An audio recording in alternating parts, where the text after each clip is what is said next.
I'd love to know a little bit about your experience with the Soundmakers Sure. product. A little bit of background, we started a relationship with Sound Anchor based upon a recording studio that I'm partnered with down in Muscle Shoals, Alabama. And that studio is called Fame. Great history, Aretha Franklin, Wilson Pickett, Otis Redding, and a lot of contemporary artists as well.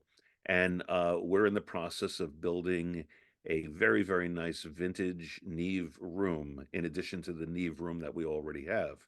And, we're sitting and talking about monitoring solutions and how to get the best possible sound, acoustic treatment, all that kind of thing. And Right. of course, the first thing we're thinking about is we're about to get some massively large speakers.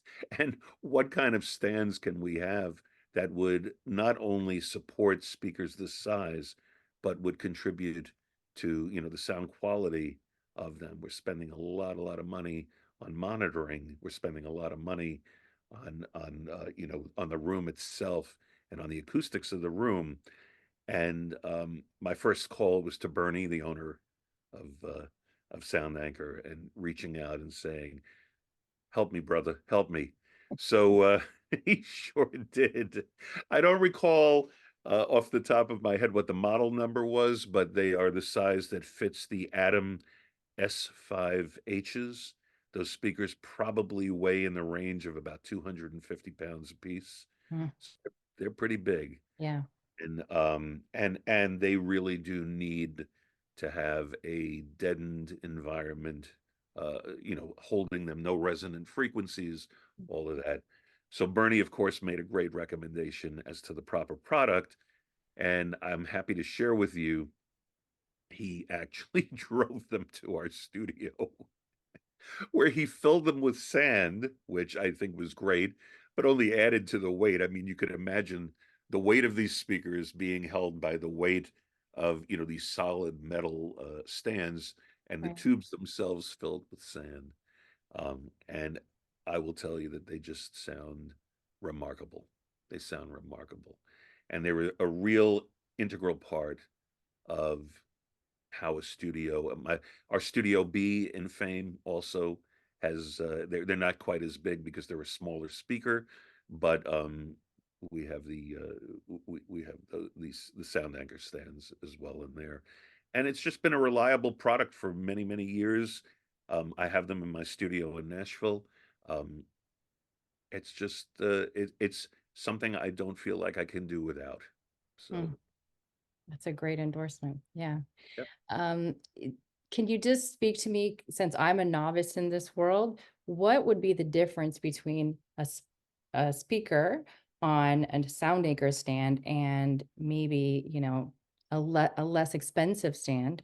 Right. What is the Or results equally as expensive and yet not necessarily performs quite as well. point? And that's the answer. That's the answer. Mm, All speakers generate sound. Sound generates resonant frequencies.